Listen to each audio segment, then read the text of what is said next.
नमस्कार साथियों, infusion notes के यूट्यूब चैनल पर आपका स्वागत है। आज का सेशन रहेगा 4 मई 2024 इंडिया करंट अफेयर्स का। इस सेशन के अंदर साथियों जितने ही महत्वपूर्ण प्रश्न बने हैं इंडिया करंट अफेयर्स के, वो मैं आपके साथ शेयर करूंगा। साथ ही उन प्रश्नों से जुड़े हुए जो महत्वपूर्ण तथ्य आपसे पूछे जा सकते हैं उस पर भी जानकारी साझा करूंगा। तो सेशन पसंद आए तो साथियों इसे लाइक और शेयर जरूर कीजिएगा। मेरा प्रयास है साथियों की 15 मिनट की एक क्लास, और इससे बाहर साथियों आपका इंडिया करंट अफेयर्स का क्वेश्चन जाएगा नहीं। आपकी सुविधा के लिए साथियों इन्फ्यूजन नोट्स के टेलीग्राम पर है, जो आपको पीडीएफ मिल जाएगी।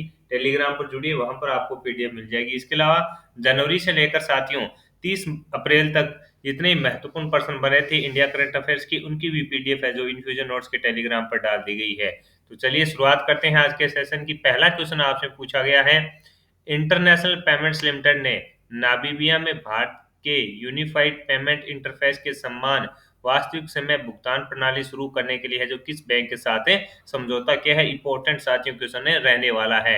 इंटरनेशनल पेमेंट्स लिमिटेड ने नामीबिया में भारत की यूनिफाइड पेमेंट इंटरफेस के समान साथियों वास्तविक समय भुगतान प्रणाली शुरू करने के लिए बैंक ऑफ नामीबिया के साथ है जो समझौता किया है। ये इंपॉर्टेंट क्वेश्चन रहने वाला है, यानी नामीबिया के अंदर साथियों बैंक ऑफ जो नामीबिया है उसके साथ है जो समझौता हुआ है। एनपीसीआई इंटरनेशनल पेमेंट्स लिमिटेड ने नामीबिया के लिए यूनिफाइड पेमेंट्स इंटरफेस यूपीआई जैसी त्वरित भुगतान प्रणाली विकसित करने में सहायता के लिए साथियों बैंक ऑफ नामीबिया के साथ है जो समझौता किया है। ये उसका साथियों फोटो है जिसके अंदर दोनों के बीच में समझौता हुआ है। तो ये अपने लिए इंपॉर्टेंट क्वेश्चन रहेगा और आपसे साथियों पूछा जा सकता है। आगे बढ़ेंगे साथियों, अगले क्वेश्चन पर बात करेंगे। अगला क्वेश्चन आपसे पूछा गया है, सोलोमन आइसलैंड के नए प्रधानमंत्री हैं जो कौन बने हैं। साथियों जितने भी एग्जाम होते हैं उनमें इस प्रकार का क्वेश्चन आता है। एसएससी का एग्जाम होता है उसमें पूछ लिया जाता है कि वर्तमान के अंदर जो प्रधानमंत्री व राष्ट्रपति की जो नियुक्तियां होती हैं उससे संबंधित क्वेश्चन पूछा जाता है। आपसे पूछा है सोलोमन आइसलैंड के नए प्रधानमंत्री कौन बने हैं, तो आंसर हो जाएगा जेरेमिया माल्लेले। दक्षिणी प्रशांत में स्थित सोलोमन द्वीप के नए प्रधानमंत्री के रूप में साथियों जेरेमिया मालेने को नियुक्त किया गया है। 49 सांसदों वाले मतदान प्रक्रिया में है जो साथियों मालेने ने जो 31 वोट मिले थे, यानी साथियों इसके अंदर जो 49 सांसदों के वोट थे उसके अंदर इनको 31 है जो वोट मिले थे। तो अपने लिए इंपॉर्टेंट रहेगा कि सोलोमन आइसलैंड के नए प्रधानमंत्री कौन बने हैं, जेरेमिया मनाले हैं जो बने हैं। ये अपने को याद है रखना और आपसे साथियों पूछा जा सकता है। आगे बढ़ेंगे, अगले क्वेश्चन पर बात करेंगे। अगला क्वेश्चन आपसे पूछा है कि हाल ही में भारत और किस देश के सुरक्षा बलों ने नई दिल्ली में एक संयुक्त अभ्यास किया। ये क्वेश्चन साथियों इंपॉर्टेंट रहने वाला है। आपसे पूछा है कि भारत और किस देश के सुरक्षा बलों ने नई दिल्ली में एक संयुक्त अभ्यास है जो किया है, तो आंसर आपका रहेगा इजराइल। क्या आंसर रहेगा, इजराइल। हमास के साथ जारी युद्ध के बीच साथियों इजराइल अपने दूतावास की सुरक्षा को लेकर बेहद चिंतित नजर आ रहा है। ऐसी आशंका है कि आतंकी इजराइल दूतावास को निशाना बना सकते हैं। इसी बीच साथियों इजरायली दूतावास ने नई दिल्ली में एक संयुक्त सुरक्षा अभ्यास का आयोजन किया। उसने भारतीय सुरक्षा बलों के साथ मिलकर है जो इस अभ्यास का है जो अंजाम तक इसको पहुंचाया। यानी इंपॉर्टेंट इसलिए है साथियों की हमास के द्वारा है जो इजरायली दूतावास पर हमला किया जा सकता है। इसलिए साथियों जो इजराइल की सरकार है उसके दिशा निर्देश के अनुसार साथियों भारत के अंदर है जो भारतीय सुरक्षा बल है उनके साथ मिलकर एक सुरक्षा अभ्यास है जो इसका आयोजन है जो किया है इजराइल के द्वारा। तो इंपॉर्टेंट रहेगा कि भारत और किस देश के सुरक्षा बलों ने नई दिल्ली में एक संयुक्त अभ्यास का आयोजन है जो किया है। ये क्वेश्चन इंपॉर्टेंट रहने वाला है। आगे अपने बात करेंगे साथियों अगले क्वेश्चन की। अगला क्वेश्चन आपसे पूछा गया है कि हाल ही में किस आईआईटी को उसके लागत प्रभावी इन्वर्टर के लिए पेटेंट प्रदान किया गया है। हाल ही में किस आईआईटी को उसके लागत प्रभावी इन्वर्टर के लिए पेटेंट प्रदान किया गया है, तो आंसर हो जाएगा आईआईटी पटना। आईआईटी पटना भारतीय प्रौद्योगिकी संस्थान आईआईटी पटना से एक्जुबेशन से तैयार सूटकेस इन्वर्टर को पेटेंट मिल गया है। इसके माध्यम से -19 डिग्री तापमान में भी काम करने वाले बैटरी मैनेजमेंट सिस्टम तथा लिथियम बैटरी चालित सूटकेस इन्वर्टर की सौगात है जो देश को दी है। तो अपने लिए इंपॉर्टेंट रहने वाला है कि हाल ही में किस आईआईटी को उसके लागत प्रभावी इन्वर्टर के लिए पेटेंट प्रदान किया गया, तो आंसर आपका रहेगा आईआईटी पटना। तो इतने लिए इंपॉर्टेंट है साथियों। इससे होगा क्या कि भारतीय प्रौद्योगिकी संस्थान पटना से एक्जुबेशन से तैयार सूटकेस इन्वर्टर को पेटेंट मिल गया है। इसके माध्यम से 19 डिग्री तापमान में भी काम करने वाले बैटरी मैनेजमेंट सिस्टम तथा लिथियम बैटरी चालित सूटकेस इन्वर्टर को है जो सौगात है देश को दी है। तो अपने लिए इंपॉर्टेंट ये क्वेश्चन है रहेगा। आगे साथ बात करें साथियों, बात करेंगे अगले क्वेश्चन पर अपने। अगला क्वेश्चन आपसे पूछा है कि Adani green energy limited Rajasthan व गुजरात में कितने मेगावाट की सौर परियोजना विकसित करेगा। ये क्वेश्चन इंपॉर्टेंट है रहने वाला है कि Adani green energy limited Rajasthan व गुजरात में कितने मेगावाट की सौर परियोजना विकसित करने जा रहा है। तो आंसर हो जाएगा 750 megawatt. Adani green energy limited ने गुजरात और राजस्थान में 750 मेगावाट की निर्माणाधीन सौर परियोजनाओं के लिए 5 अंतर्राष्ट्रीय बैंकों के संग से $400 मिलियन हासिल किए हैं। कंपनी के एक बयान में कहा गया है कि इन परियोजनाओं के नवंबर 2024 में ऑनलाइन आवेदन है जो इसके लिए आने की उम्मीद है। राजस्थान में साथियों 500 मेगावाट क्षमता से विकसित की जा रही है और इसका भारतीय सौर ऊर्जा निगम के साथ दीर्घकालीन बिजली खरीद समझौता है। दूसरा 250 मेगावाट क्षमता के साथ एक स्टेट ओलन मर्चेंट पावर प्रोजेक्ट है जिसे गुजरात के खावड़वा में दुनिया के सबसे बड़े आरआई क्लस्टर में कार्यान्वित है जो किया जा रहा है। तो अपने लिए इंपॉर्टेंट क्वेश्चन साथियों रहने वाला है कि Adani green energy limited Rajasthan और गुजरात में कितनी मेगावाट की सौर परियोजनाएं विकसित करेगा। तो आंसर रहेगा 750 की, जिसमें साथियों राजस्थान के अंदर आपके रहेंगे 500 मेगावाट और गुजरात के अंदर रहेंगे 250 मेगावाट। तो अपने लिए इंपॉर्टेंट है रहने वाला है। आगे बात करेंगे साथियों अपने अगले क्वेश्चन पर। अगला क्वेश्चन आपसे पूछा गया है कि कौन 2025 में घरेलू सेमीकंडक्टर चिप है जो साथियों चिप का पहला बेंच लॉन्च करेगा। आपसे पूछा है कि माइक्रोन 2025 में गुजरात के सांस में भारत निर्मित सेमीकंडक्टर चिप्स का पहला है जो बेंच निर्यात करेगा। ये अपने लिए इंपॉर्टेंट रहेगा कि कौन 2025 में घरेलू सेमीकंडक्टर चिप्स का पहला बेंच लॉन्च करेगा। तो आंसर हो जाएगा माइक्रोन इंडिया। माइक्रोन 2025 में गुजरात के साणंद से भारत निर्मित सेमीकंडक्टर चिप्स का पहला बेंच है जो निर्यात करेगा। माइक्रोन इंडिया का लक्ष्य अगले साल की शुरुआत तक गुजरात में अपनी सारण सुविधा में पे किए गए सेमीकंडक्टर चिप्स को निर्यात के लिए है जो जारी करना है। तो ये भी क्वेश्चन साथियों अपने लिए इंपॉर्टेंट है रहने वाला है और आपसे पूछा जा सकता है कि कौन 2025 में घरेलू सेमीकंडक्टर चिप्स का पहला बेंच लॉन्च करने जा रहा है। तो माइक्रोन इंडिया के द्वारा साथियों इसको लॉन्च किया जाएगा।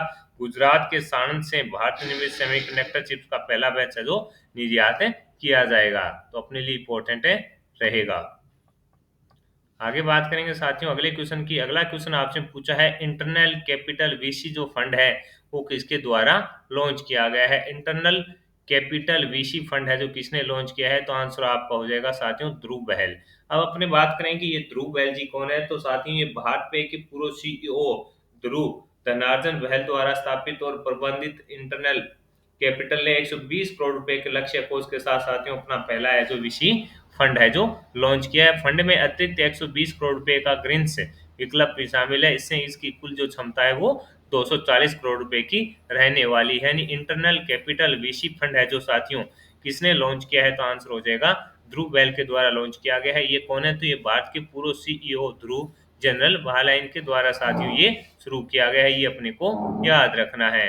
आगे बढ़ेंगे साथियों अगले क्वेश्चन पर बात करेंगे। अगला क्वेश्चन आपसे पूछा है कि हाल ही में किस देश में युक्तान प्रायद्वीप के नजदीक सबसे गहरा ब्लू होल खोजा गया है। कि हाल ही में किस देश में युकाटान युकाटन प्रायद्वीप के नजदीक सबसे गहरा ब्लू होल खोजा गया है। तो आंसर हो जाएगा मैक्सिको। मैक्सिको के युकाटन प्रायद्वीप के साथियों चेतुमल खाड़ी में है जो ये गड्ढा खोजा गया है। वैज्ञानिक ताम जा बुल होल नाम के से इसकी गहराई है जो अभी तक है नहीं नाप पाए हैं। ये वैज्ञानिकों ने साथियों इसको क्या नाम दिया है तामजा ब्लू होल नाम के इस गड्ढे की जो गहराई है वो अभी तक नहीं नाप पाए हैं। लेकिन शुरुआती गणना के मुताबिक इसकी जो गहराई है साथियों वो 1380 फीट है जो बताई जा रही है। कितनी 1380 फीट साथियों इसकी ऊंचाई है जो शुरुआती बताई जा रही है। ये अपने को याद रखना है और चर्चा में है तो इस प्रकार का भी कंसेप्ट होता है तो साथियों कई बार है जो क्वेश्चन बन जाता है और पूछे लिया जाता है।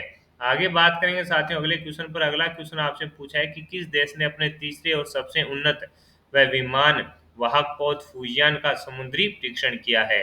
आपसे पूछा है कि किस देश ने अपने तीसरे और सबसे उन्नत व विमान वाहक पौध फूजियान का समुद्री परीक्षण किया है। तो चीन ने।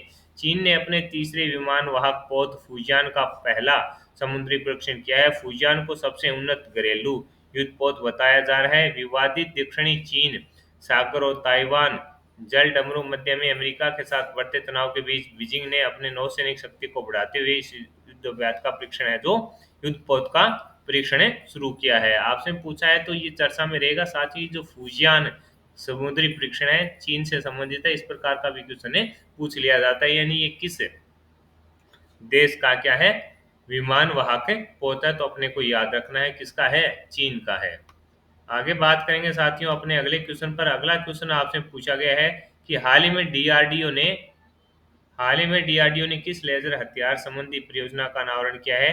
तो साथियों दुर्गा टू रक्षा अनुसंधान और विकास संगठन ने एक उच्च शक्ति वाले लेजर हथियार विकसित करने के लिए रक्षा मंत्रालय से 100 मिलियन अमेरिकी डॉलर की मांग की है, जिसका नाम डायरेक्शनली एंड अनरिस्ट्रिक्टेड रे गन रे दुर्गा सेकंड है, जो एक हल्का निर्देशित ऊर्जा हथियार रहने वाला है। कि हाल ही में डीआरडीओ ने साथियों किस लेजर हथियार संबंधी परियोजना का अनावरण किया है। तो आंसर हो जाएगा आपका दुर्गा टू। ये भी अपने को याद रखना है। और चर्चा में है तो साथियों यहाँ से आपका करंट अफेयर्स है जो बनने वाला है।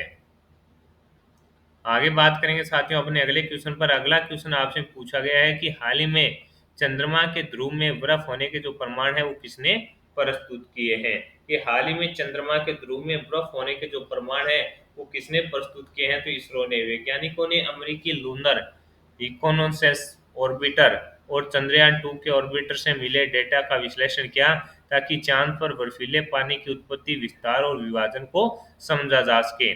चंद्रयान 2 को डेटा के जरिए ही साथियों इसरो का सबसे पहले चांद के ध्रुवीय गड्ढों में बर्फ की मौजूदगी का पता चला था। तो ये भी अपने लिए इम्पोर्टेंट रहने वाला है कि हाल ही में चंद्रमा के ध्रुव में बर्फ होने के जो प्रमाण है वो किसने प्रस्तुत किए हैं। तो आपका आंसर हो जाएगा साथियों इसरो ने।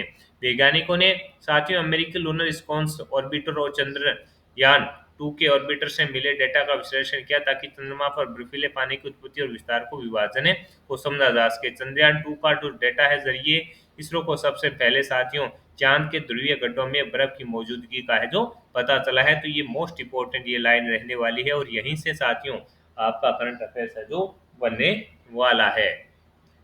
आगे बात करेंगे साथियों अगले क्वेश्चन की। अगला क्वेश्चन आपसे पूछा गया है कि चीन के चंद्र मिशन चांग-ई 6 पर लॉन्च होने वाले पहले लूनर मिशन ICUBQ का संबंध किससे है। तो साथियों पाकिस्तान से है। चीन ने अपने मून मिशन चांग-ई 6 यान को लॉन्च किया। चीन ने चंद्रमा के सुंदर हिस्से में पहली बार नमूने एकत्र करने और उन पर रिसर्च के लिए 53 दिवसीय जो मिशन शुरू किया है।